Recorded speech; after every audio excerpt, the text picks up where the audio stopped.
नमस्कार मंडळी, स्वागत आहे तुमचं माझं यूट्यूबचं चॅनल #क्रिएशनमध्ये. चला तर मग आता पावसाळ्याचे दिवस आहेत, तर आपल्या घरामध्ये मका ही कायम असतीच, कारण पावसाळ्याच्या दिवसामध्ये मका खूप खाण्याची इच्छा होती. तर त्यासाठी आपण मकाची भाजी करणार आहेत. आणि कसं होतं की पावसाळ्यामध्ये जास्त भाजी आपल्याला भेटत नाही पावसामुळं, तर त्यावेळेस तुम्ही मकाची भाजी पण करून खाऊ शकता अशा पद्धतीने.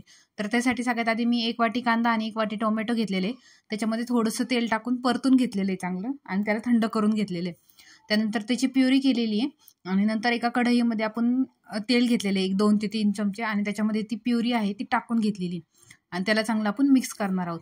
तर आता तेलामध्ये प्युरी टाकताना थोडंसं हळूच टाका, कारण ते अंगावरती उडण्याची शक्यता असते तेल गरम असल्यामुळं, त्यासाठी. तर आता बघा, त्याला चांगलं आपण मिक्स करून घेऊया, आणि चांगलं एक संथ त्याला 10 ते 15 मिनिटं आपण तेलामध्ये परतून घेणार आहोत ती प्युरी. तर बघा, तोपर्यंत जर तुम्ही माझ्या चॅनलवरती नवीन असाल तर माझ्या चॅनलला सबस्क्राईब करा, व्हिडिओजला लाईक करा, आणि कमेंट करा, शेअरसुद्धा करा, आणि प्लीज सबस्क्राईब करा. ओके. तर बघा, आता पूर्ण आपली ग्रेव्ही आहे ती आपण तयार करून घेऊया. तर त्याला चांगलं हलवत राहायचं आहे मध्ये मध्ये, आणि एक 10 ते 15 मिनिटं आपण त्याला चांगलं परतून घेणार आहोत. त्याच्यातलं जे पाणी आहे, त्यातलं जे मॉइश्चर आहे, ते सगळं आपण त्यातून कमी होईपर्यंत चांगलं परतून घेणार आहोत. आता बघा, 10 ते 15 मिनिटं झालेले आहेत परतून. त्याच्यामध्ये आपण थोडेफार मसाले टाकून घेऊया. तर त्यासाठी 1 चमचा मी धना पावडर घेतलेली आहे, आणि 1 चमचा मी गरम मसाला घेतलेला आहे. तो चांगला टाकून चांगलं मिक्स करून घेऊया.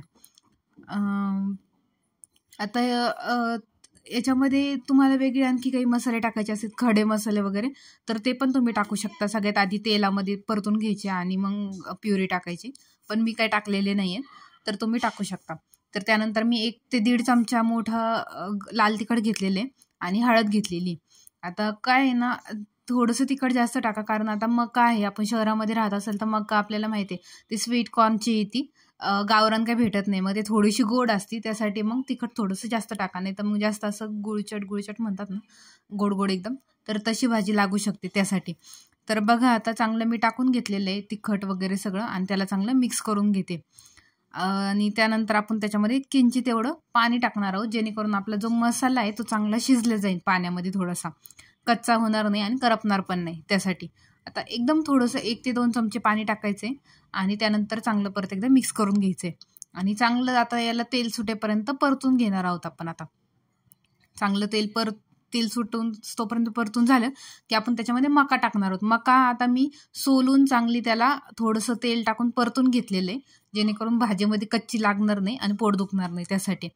आणि किंवा तुम्ही वाफेवरती पण करून घेऊ शकता, पण मी परतून घेतलेली थोडंसं तेल टाकून, त्याने चव जरा जास्त लागते छान त्यासाठी.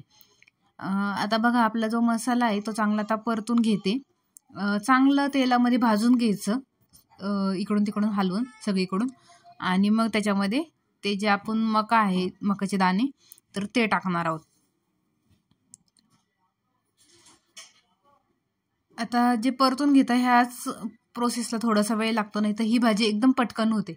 एक अगदी 15 ते 20 मिनिटामध्ये होते ही भाजी, अशी आहे, एकदम सोपी. तर त्यासाठी बघा, आता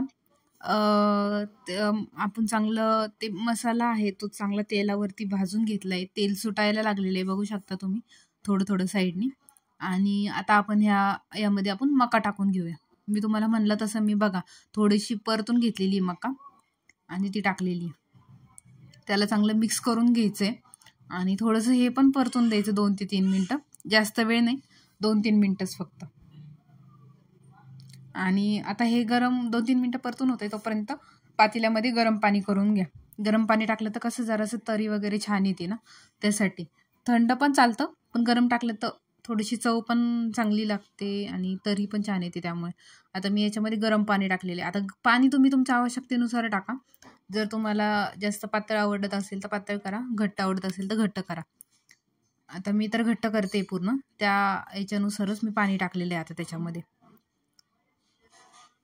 पूर्ण त्याला मिक्स करून घ्यायचे, आणि पाणी टाकल्यानंतर परत चांगलं त्याला शिजून द्यायचं, उकळी काढून घ्यायची छान एकदम. मला थोडंसं पाणी कमी वाटलं, म्हणून मी थोडंसं पाणी आणखी वाढवलेलं आहे, आणि त्याला चांगलं शिजून द्या, उकळी काढून घ्या चांगली, एक 10 ते 15 मिनटं. आणि मग चांगलं शिजवलं की आपण त्याच्यामध्ये कोथिंबीर वगैरे टाकून त्याला चांगलं गार्निश करणार आहोत. आता याच्यामध्ये थोडंसं चवीपुरतं मीठ टाकलेलं आहे, आणि चांगलं हलवून घेतलेलं आहे. याला शिजून घेऊया. आता बघू शकता, आपली भाजी चांगली मिक्स केलेली, मी एकजीव केलेली आणि त्याला आपण शिजवून घेणार आहोत एक 10 ते 15 मिनटं चांगलं. त्यानंतर मी त्याच्यामध्ये थोडीशी कोथिंबीर टाकते बघा. आता कोथिंबीर टाकली थोडीशी आणि आपली भाजी बघा रेडी आहे खाण्यासाठी. So thanks for watching. Bye.